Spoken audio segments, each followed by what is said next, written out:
En la pregunta uno tenemos la entrada de condición que despliega una pregunta con respuesta sí o no. Mientras que la respuesta sea diferente a sí o no, desplegará un while, que es un bucle, y te volverá a preguntar la pregunta.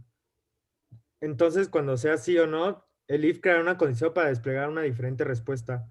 El print es la salida y a partir de aquí todos los print son solo para resaltar un renglón con fines estéticos. La pregunta 2, de igual manera tenemos la condición que despliega una pregunta con respuesta sí o no. Se vuelve a hacer un bucle mientras que la respuesta sea diferente de sí o no.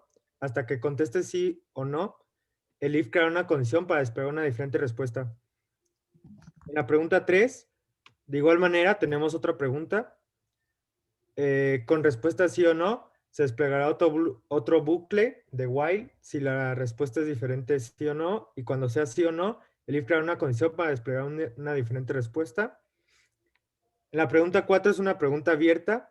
Tenemos nada más la entrada y nos hacen una pregunta y como es abierta no hay retroalimentación de vuelta. En la pregunta 5, de igual manera, es una pregunta abierta, así que no tiene retroalimentación. Así que el usuario puede responder lo que sea. En la pregunta 6 hay una condición que repetirá la pregunta si es que no se recibe una respuesta que sea sí o no.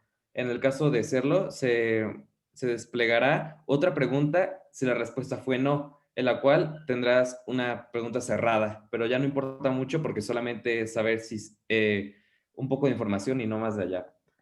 Entonces, si, por ejemplo, en el while pones que no, te seguirá preguntando hasta que digas que sí, porque es importante sí leer la pregunta.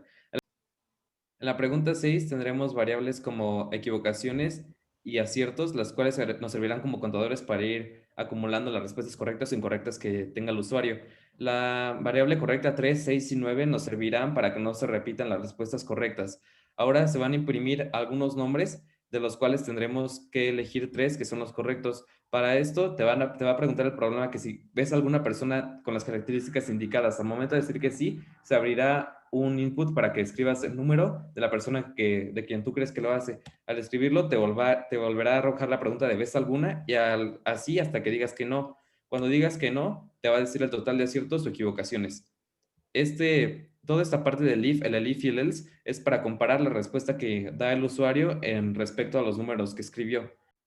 En la pregunta 8, la misma pregunta se repetirá en un bucle hasta que el encuestado responda sí o no, y dependiendo de su respuesta, se desplegará un nuevo texto diciendo ya sea qué bueno que se da cuenta de la causa o sobre el esfuerzo que es necesario hacerse.